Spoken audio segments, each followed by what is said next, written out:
Ayun, hindi ko na po patatagalin. Tatawagin ko na po ang magbibigay ng paalala ng Panginoon sa umagang ito, sa araw na ito. Walang iba kung hindi ang ating pinakamamahal na tatay ng TCFIM, Pastor Pascal Laan. Praise God. Hallelujah. Praise God. Hallelujah. Magpe-praise mga kapatid. Ito po ay matagal na po namin plano ni Pastor Eli na bago man lang ako maka-uwi Pilipinas, ay maituro itong mga ating pinaninindigan, itong tinatayuan po natin pang mga paniwala, no? Na yung statement of faith natin. Kasi ang ginagawa ng mga presider, binabasa lang po ang ating statement of faith. Pasensya na po medyo may maraming maraming S. May singaw. May window, no? So, at pansamantala, inalis muna po natin ang ating Bible exhortation. Ibabalik po natin yan. I will try my best na matapos po natin itong hanggang 10 to statement of faith natin hanggang 10 lang po, no? Dito 12 po. 12 ba to dito? Okay, anyway, kasi baka magtatanong, ano ba yung pinapaniwalaan ng church ninyo? Diba? So, dapat alam po natin. Dapat alam bilang mga member ng Tabernacle Christian Fellowship International Ministry, dapat alam po natin ang ano yung ating pinapaniwalaan. So, ito ay ang allocated time para sa Bible exhortation ko ay 10 minutes.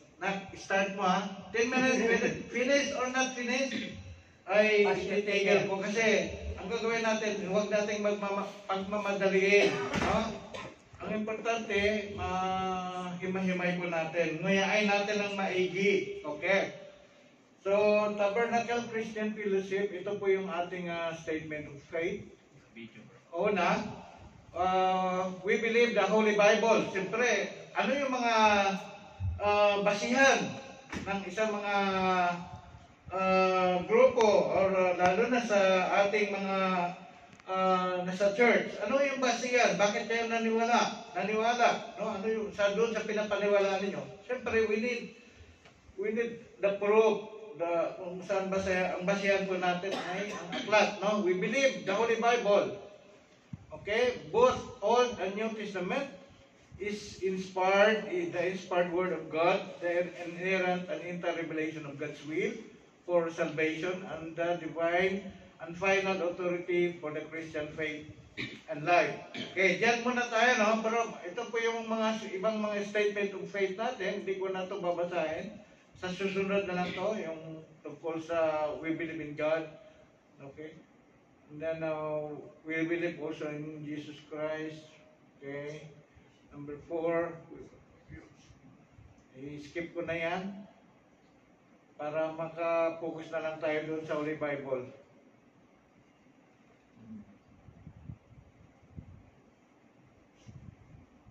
Ito yung last. Divine healing. Okay, ito yung basic hope. Okay, ito yung mission statement natin. I-skip ko na rin yan. Focus tayo dito sa ating topic. Okay, we believe the Holy Bible, both the Old and New Testament is the inspired word of God, the inerrant and entire revelation of God's will for salvation and the divine final authority for the Christian faith and life. So pag sinabi po nating, pag narinig po nating Bible, ang akala natin, ang Bible, buo na yun, ay libro. Actually, ang Bible, it's a collection of books. No? Collection po ng books yan. This Bible that we have, saan na yan Bible ko dito? This Bible that we have, it contains a lot of books. No? Nilalaman ito iba't ibang aklat simula sa Old Testament and the New Testament. It's divided into two, no? Old Covenant and the New Covenant. In the New, sinabi doon, sandali, ikuhan ko muna, no? Ayan, the Bible is collection of ancient writings, okay, called scriptures, no?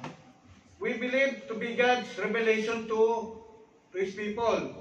It is like a library of books and letters all bound up in one.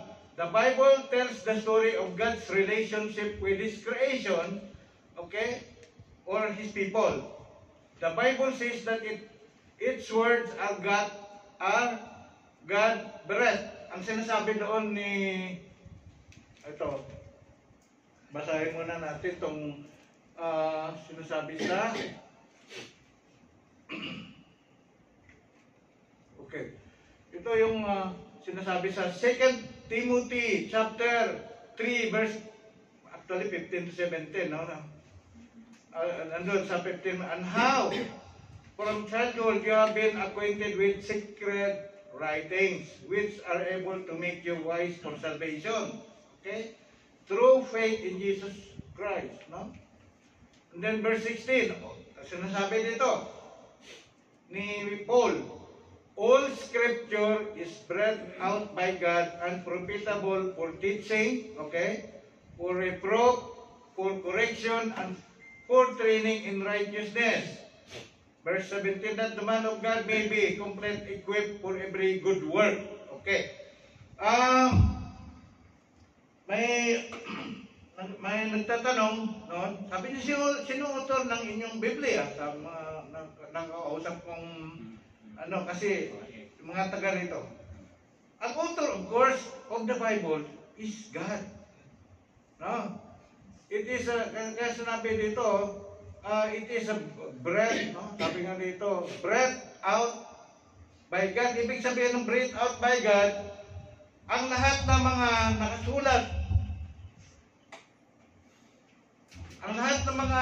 nakasulat, dito, okay, came from God. Hindi ito gawa-gawa ng tao na sinulat lang niya. Hindi ito ginawa ng tao na sinulat lang niya ng kanyang sarili lang. No? Kasi, sabi dito, pero ito yung purpose, verse 16, ano? Sabi doon, it is a breath out by God and profitable for teaching, no? Profitable for teaching, for reproof, for correction, and for training in righteousness. And balik tayo doon sa, what does the inspired word of God means? Inspired of God, word of God means given by inspiration of God. All scriptures given by inspiration of God. Inspiration means God breath or filled with the breath of God. Ano ba ito? Hindi nga ng Diyos? No? Hindi. Inspiration is a special influence of the Holy Spirit. Yan. Ang inspiration, yung mga author, katulad ng mga ginamit ng Panginoon na magsulat ng Bible sa Old and the New Testament, sila po ay directed, na-influencean sila ng Holy Spirit. Ang Holy Spirit ang nagdidikta sa kanila kung anong susulat. No? Sabi doon, a divine origin that is of God. Ang origin ng mga sinusulat nila, it came from God Himself. No? So the word inspiration means that the writing is divinely inspired, hindi gawa-gawa ng tao. Okay. Sinabi dito, ito, isang proof din ito, na ito ay hindi gawa-gawa ng tao, kundi ito ay galing sa under the direction of God. Sinabi ni Paul sa 2 Timothy chapter 2 verse 1. Ano doon? Napakibasa nyo? For no prophecy was ever produced by will of man. No prophecy has been produced or created or ginawa from out of the will of man, hindi gawa ng tao, hindi galing doon sa kanyang gusto lang, hindi doon sa gusto ng mga author, no? But men spoke from God as they were carried along by the Holy Spirit. See? So they are able to write, no, anything that is under their book. Okay, like for example Moses, si David, mayroon din siya, di ba? Si David, si Amos, oh, si Solomon, di ba? Mayroon ding Book of Solomon, di ba? Yung si David, Book of Proverbs, si Solomon, Book of Proverbs, si David, Book of Psalms, si Moses, Book of Exodus, Genesis, Exodus, Deuteronomy, ano pa, Leviticus, Numbers, no? So, mga major prophets, minor prophets, maging si Daniel, no? So they are moved by the Holy Spirit. No? Nung sinulat po nila, yung books nila, they are not inventing it by themselves. Hindi nila inimbento yung mga sinusulat nila. They are moved by the Holy Spirit. Sabi ni, ito yung sabi doon, sapagkat hindi sa kalooban ng tao dumating ang hula, kailanman, kundi ang mga tao ay nagsalita buhat sa Diyos. No? Na-udyukan ng Espiritu Santo, umuudyok sa kanila na isulat sa libro nila o sa aklat nila ang mga bagay-bagay tungkol sa Diyos, ay ito dahil sa udyok ng banal na Espiritu. Kuha natin? Okay, ito yung pinagbabasihan po natin, naniniwala tayo na ang Holy Bible is the Word of God. Okay? Marami pa, may mga karugtong. Tandaan po natin ha, I want you to memorize. Mga kapatid, may assignment kayo. Okay? May assignment kayo. I-lista na ninyo. I-memorize ninyo 2 Timothy chapter 3 verse 16 na. Sa verse na. 2 Timothy chapter 3 verse 16. I-memorize nyo yan. No? All scripture is spread out by God and profitable for teaching, for reproof, for correction, and for training in righteousness. And then, mga kapatid, doon na tayo sa ito. Maganda rin supporting verse ito. Ang 2 Timothy chapter 2 verse 1. Okay. Ano yung mga ebidensya? Dapat pa yung evidence. No? Ano yung evidence na ang Bible is an inspired or breath of God, no? As ito ay sinabi, ayon doon sa sinabi sa 2 Timothy chapter 3 verse 16, yung pinapamemorize ko sa inyo. Ito po, ang dahilan, unang dahilan, it is fulfilled prophecy. Ibig sabihin, yung mga prophecy doon sa New Old Testament ay nagkatotoo, naging totoo, na fulfilled. No, ito sabi doon, God spoke to men telling them of things, okay, He would bring about in the future. Some of them have already occurred, no? Yung iba ay natapos na. Okay, and then others have not. Ang iba, hindi pa. Yung ano pa yung mga hindi pa? Sa New Testament or sa Book of Daniel, yung second coming of Christ hindi pa na tapos, no? Kasi parating pa na si Jesus Christ. Yung Book of Revelation hindi pa tapos, di ba? Okay. Mga kapatid, in the sa sunod, ituturo ko yung dispensation of ages. Sa ngayon, para alam po natin, ang period natin ngayon, panahon natin yan, we are in the church age. Or in the age of grace. Pag dumating itong church age or age of grace, matatapos lang po ito pag dumating na si Jesus Christ, in the second coming of Christ. Okay? Ngayon, pagkatapos na dumating na yung Panginoon of Jesus Christ, ang magiging age doon, age of the kingdom. Okay? Sa sunod, i-elaborate ko yung turo na yan. Katuruan na yan. Okay, next. Sabi dito, for example, in the Old Testament, it contains more than 300 prophecies, no? Concerning Jesus Christ. Di ba? May mga prophecy tayo doon na nung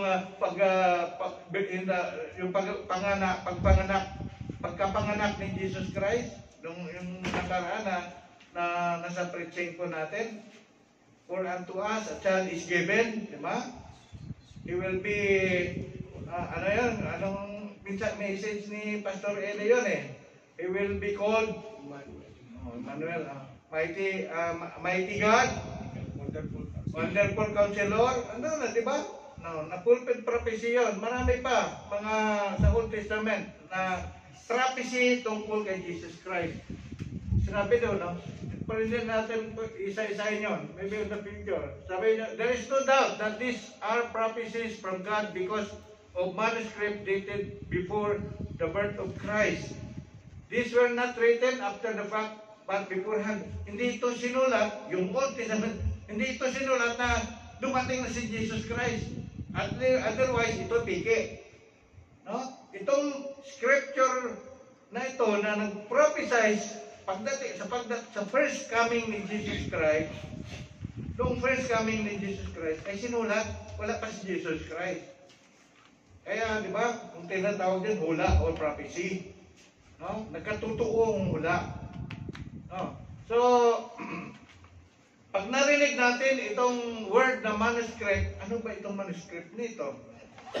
Ito po yung mga original na mga writings na ginawa ng mga skribo, no, from the original na sinulat ng mga prophets na ni Moses, ng mga author, no?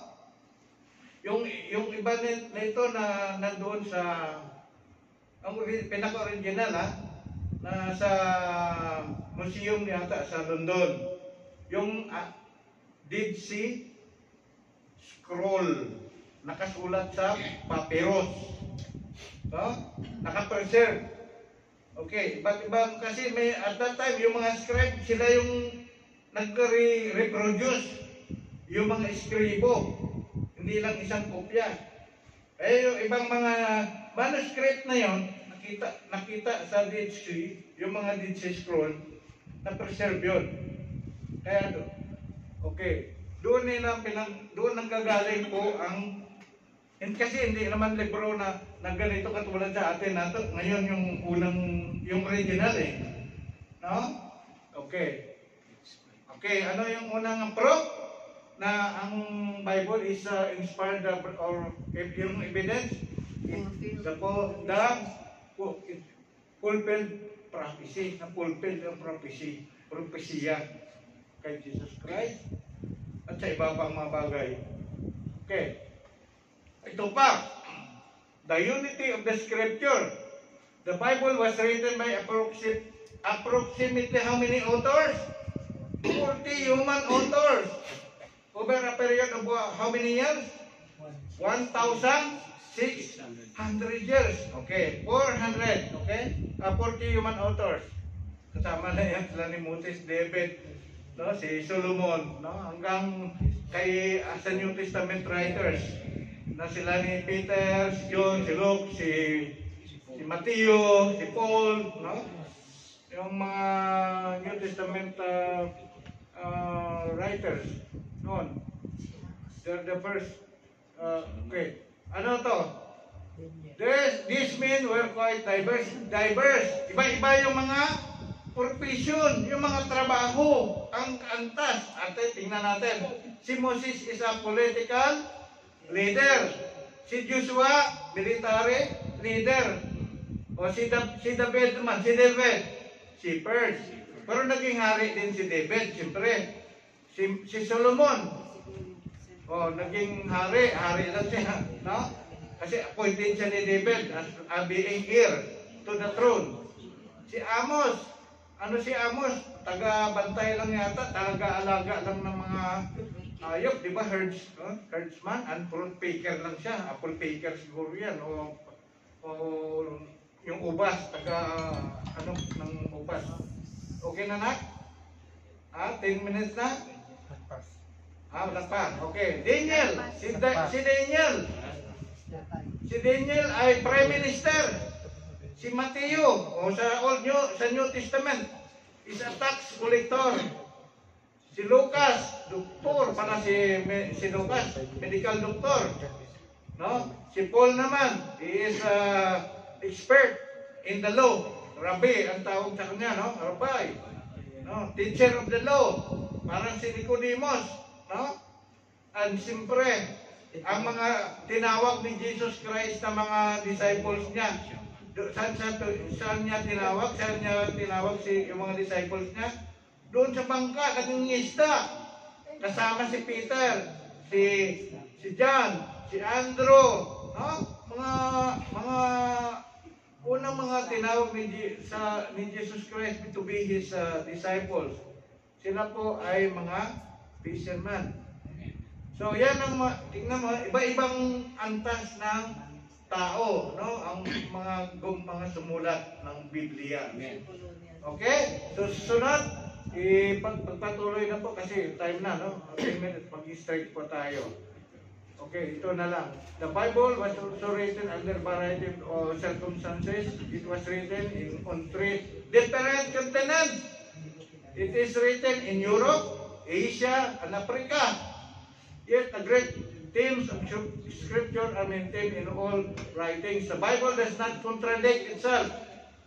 There is no way apart from God, the Holy Spirit supervising the writing of the Bible, that this could have been accomplished. Tingnan po natin mga kapatid.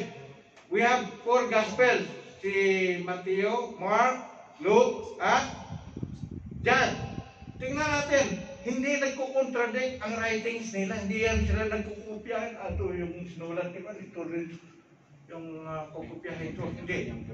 Yung wording sometimes it's different. But the thought, yung pinapahiwatig, isa lang. No? Okay, so sunod, tutuloy po natin ang pag-aaral na ito at I hope na marami po ang mga kapatid na makakadalo para makuha na. Ano yung ating assignment? 2 Timothy, 2 Timothy chapter 3, verse 16. O kung di nyo ayaw nyo, kung hindi kayo komportable ng English, Tagalogin nyo. Kung gusto nyo Bisayain, Bisayin nyo. Kung Kapampangan, bahala kayo. Basta importante, ma-memorize po natin, that is good for us. No? Kung mayroon po tayong na-memorize na Word of God, it is good for Church of God. Amen. You can use the Word of God to fight Satan.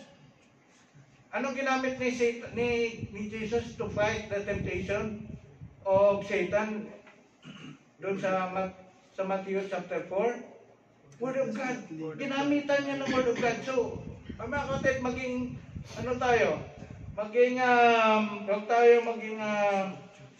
desire po natin na tayo ay makapag-memorize ng mga Word of God. Isa-isa lang yan. Yung ipamemorize natin. No? Pati ako mag-memorize. So maraming salamat Panginoon sa konting oras Lord na binigay mo sa akin.